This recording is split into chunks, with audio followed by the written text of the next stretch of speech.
Baik, Assalamualaikum warahmatullahi wabarakatuh. Selamat pagi semuanya. Perkenalkan, nama saya Ilmawati Fahmi Imron.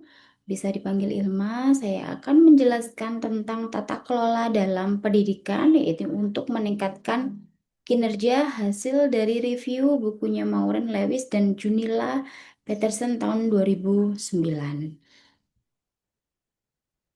Baik, jadi pembahasan kita yang pertama adalah tata kelola pemerintahan yang baik dan mengapa itu penting.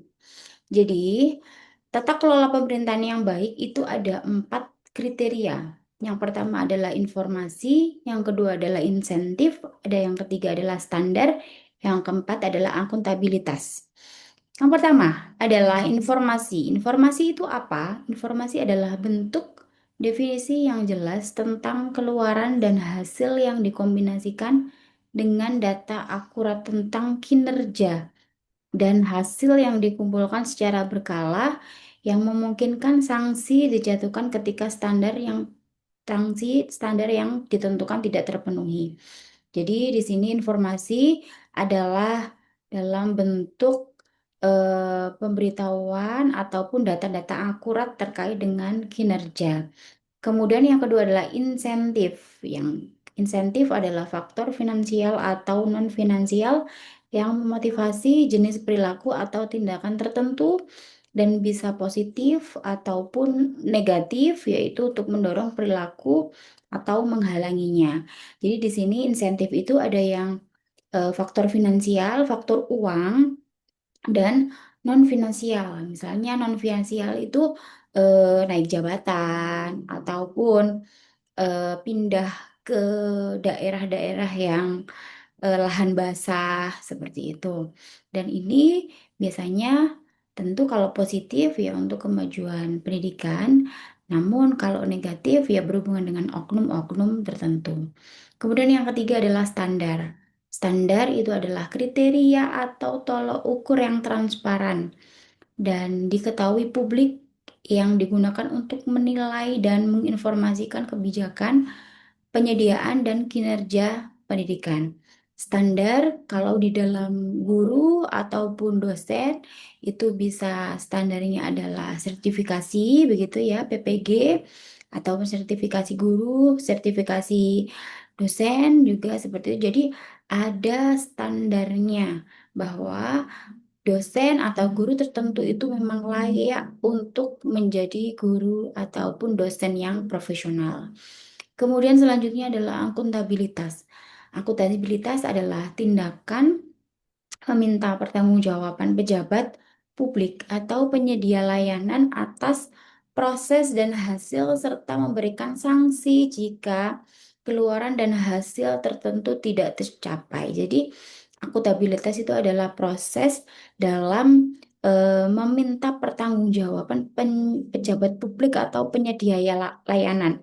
Baik itu tanggung jawab yang positif ataupun nanti diberikan reward ya, diberikan apresiasi, kemudian ataupun negatif yang sifatnya itu adalah hukuman atau sanksi gitu.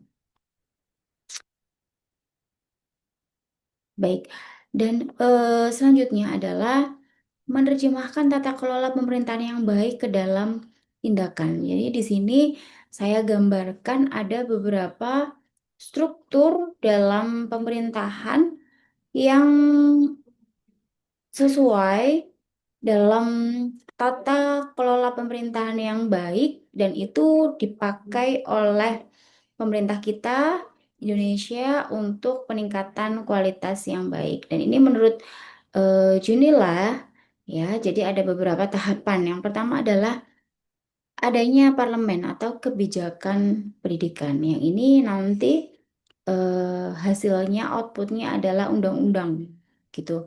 Parlemen pendidikan. Kemudian dari undang-undang tersebut diturunkan kepada Menteri Pendidikan, Kementerian Pendidikan, yaitu kebijakan pendidikan. Kemudian dari kebijakan pendidikan langsung turun lagi ke lokal pemerintahan yang atau otonomi pemerintah. Kemudian selanjutnya adalah penyedia pertunjukan. Nah, dari lokal pemerintah dan penyedia pertunjukan ini nanti akan turun ke penerima manfaat dan pemangku kepentingan.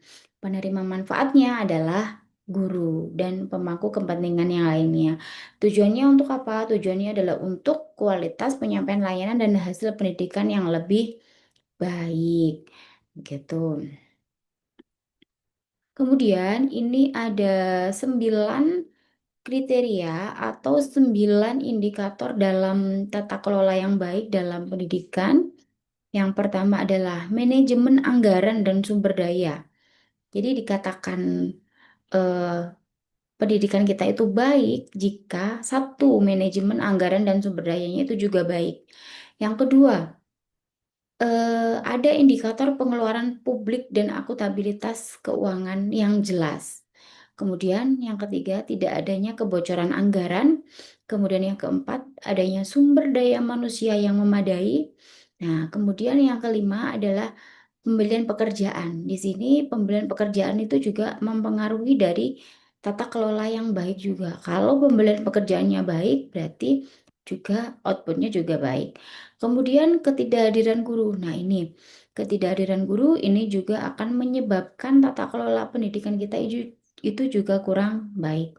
Kemudian adanya pembayaran rumah tangga, kemudian adanya penipuan akademis. Nah, ini yang akan mempengaruhi tata kelola kita baik atau tidak. Kemudian ada persepsi korupsi. Nah, selanjutnya ini yang kita bahas pertama adalah manajemen anggaran dan sumber daya. Anggaran dana dan sumber daya itu pada sektor pendidikan itu melalui pemerintah karena manajemen keuangan cenderung kurang efisien di Kementerian Pendidikan sehingga itu lebih mudah atau anggarannya itu lebih lebih bisa teralokasikan kalau di Kementerian Pendidikan. Dan ini indikatornya mengukur kinerja adalah PEVA skalanya 1 sampai 4. Kemudian ini ada indikator pengeluaran publik dan akuntabilitas keuangan atau PEVA. PEVA adalah peringkat kinerja anggaran oleh para ahli yang dirancang untuk melacak kredibilitas anggaran, transparansi, dan kinerja lembaga-lembaga kunci yang terlibat dalam siklus anggaran. Jadi ada indikatornya begitu. Kemudian yang selanjutnya adalah kebocoran anggaran. Jadi kebocoran anggaran adalah perbedaan antara anggaran resmi untuk pendidikan dan jumlah dana yang diterima oleh penerima yang dituju itu sesuai atau tidak. Nah, adakah perbedaan antara penerimaan dengan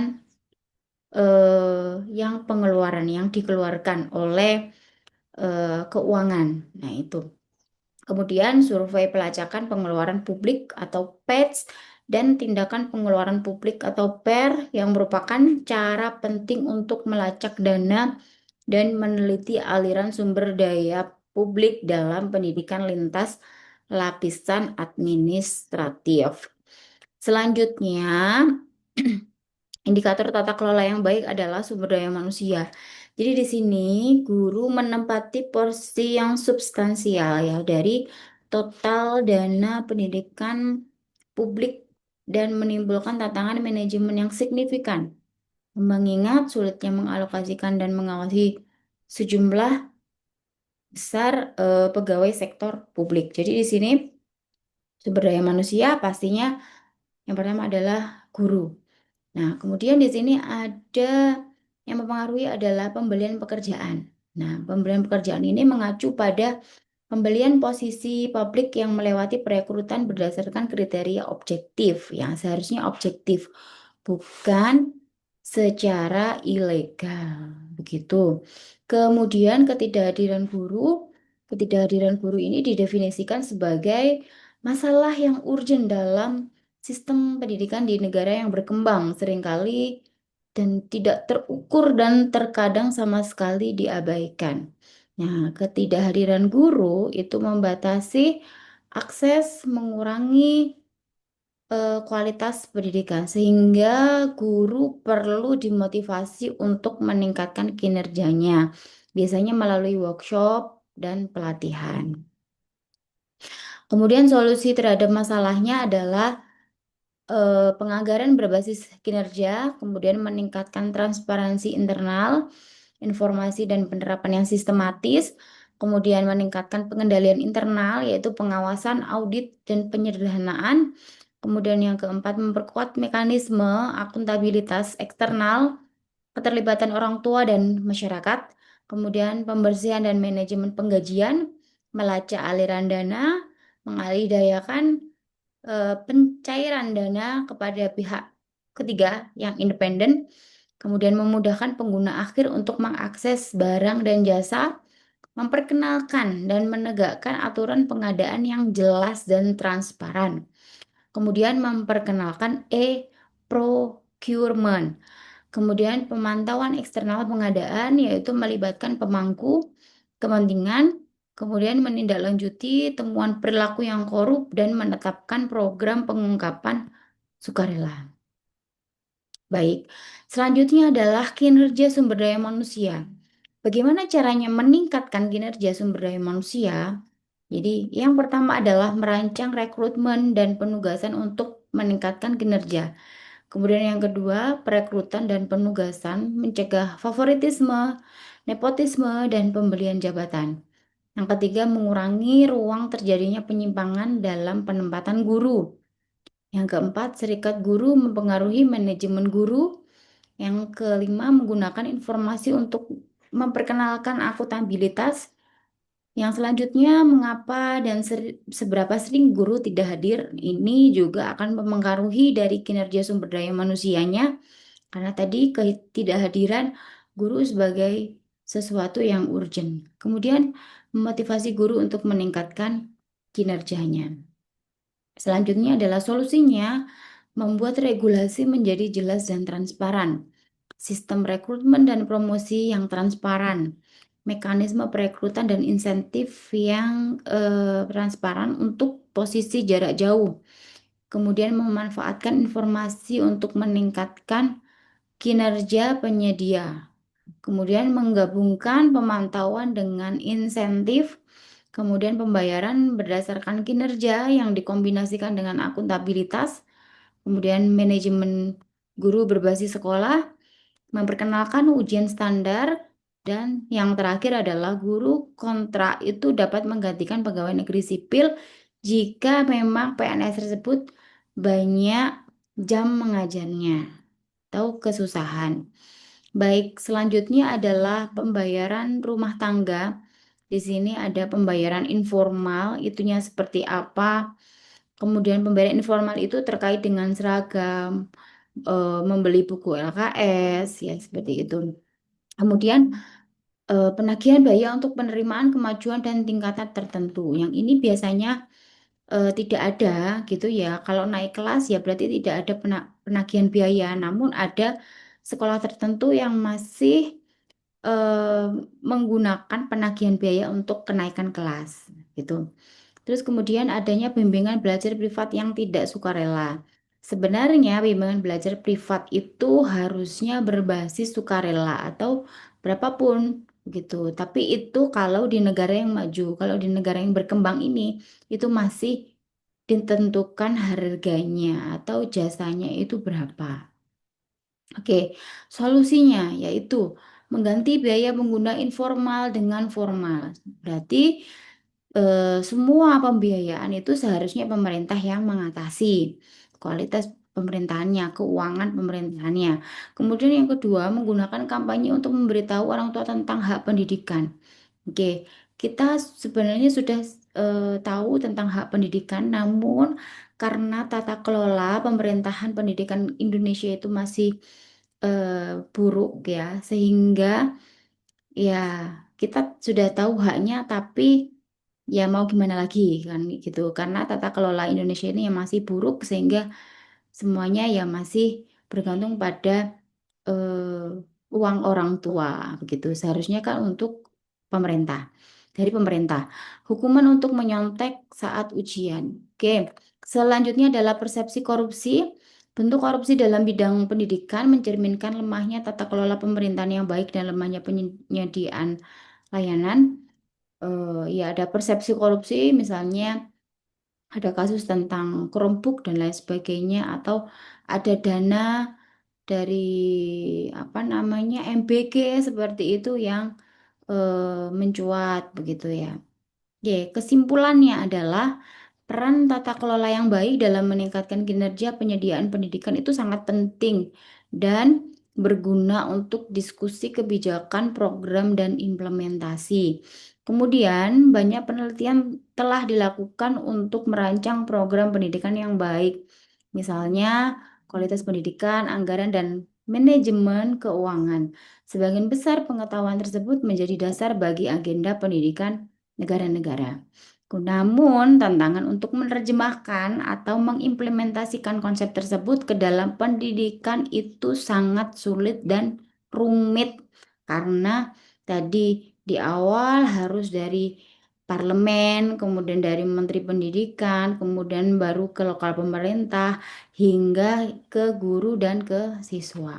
Dan harapan kami selaku mahasiswa S3 Pendidikan Dasar bahwa setelah mempelajari ini kami akan mengetahui dan harapannya tata kelola pemerintahan dalam pendidikan Indonesia ini semakin baik ya, semakin transparan, semakin akuntabilitas, kredibilitasnya itu tinggi sehingga siswa itu juga akan menerima manfaatnya dari tata kelola pemerintahan Indonesia.